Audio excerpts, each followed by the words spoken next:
অবশেষে ইরানের কাছে মাথা নত করল যুক্তরাষ্ট্র। তেহরানের কাছে পরমাণু চুক্তির প্রস্তাব পাঠিয়েছে ওয়াশিংটন। ইরানের ভয়ে কাঁপছে মধ্যপ্রাচ্যের 3 দেশ। ইরান ইস্যুতে জটিল সংকটে যুক্তরাষ্ট্র।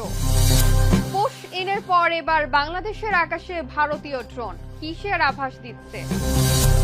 চীনের স্বপ্নে ট্রাম্পের থাবা, আবারও উত্তেজনায় চীন মার্কিন সম্পর্ক।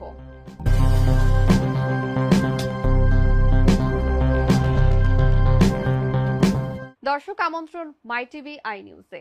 এতক্ষণ দেখছিলেন শিরোনাম, সাথে আছে আমি শাজিয়া শাওন। ওয়ালটন টেলিভিশন মাত্র 25,490 টাকায় পাচ্ছেন গুগল টিভি। এবার ওমানের মাধ্যমে যুক্তরাষ্ট্র পরমাণু চুক্তির প্রস্তাব দিয়েছে ইরানকে।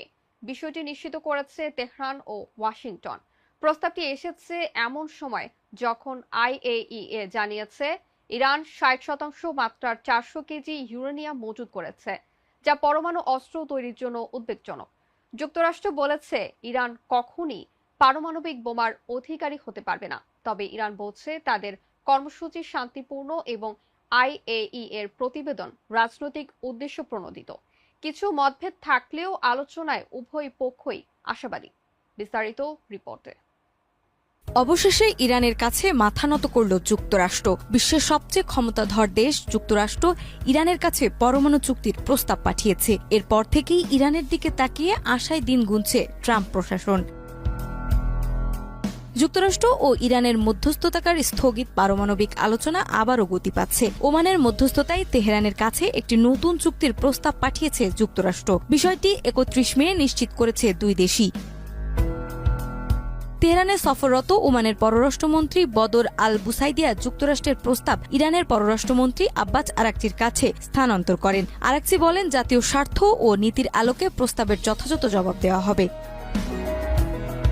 এই প্রস্তাবের প্রেক্ষিতে আন্তর্জাতিক আণবিক শক্তি সংস্থা আইএইএ প্রকাশ করেছে যে ইরান বর্তমানে 60% মাত্রায় প্রায় 408 কেজি ইউরেনিয়াম মজুদ রেখেছে, যা পরমাণু অস্ত্র তৈরির জন্য প্রয়োজনীয় 90% মাত্রার কাছাকাছি। গত 3 মাসেই এই মজুদ 50% বেড়েছে। সংস্থাটি এই অবস্থাকে নজরবিহীন ও উদ্বেগজনক বলছে। হোয়াইট হাউসের প্রেস সেক্রেটারি ক্যারোলিন লিভিট বলেন, এই চুক্তি গ্রহণ করাই ইরানের জন্য শ্রেয়, কারণ প্রেসিডেন্ট ট্রাম্প স্পষ্ট করে দিয়েছেন ইরান কখনোই পরমাণু অস্ত্র অর্জন করতে পারবে না। তবে ইরান তার পরমাণু কর্মসূচিকে শান্তিপূর্ণ দাবি করে আইএইএ এর রিপোর্টকে রাজনৈতিক উদ্দেশ্য প্রণীত ও ভিত্তিহীন বলে অভিহিত করেছে। ওমানের মধ্যস্থতায় গত এপ্রিল থেকে আলোচনার নতুন পর্ব শুরু হলেও দুই পক্ষের মধ্যে এখনও কিছু গুরুত্বপূর্ণ বিষয়ে মতপার্থক্য রয়ে গেছে।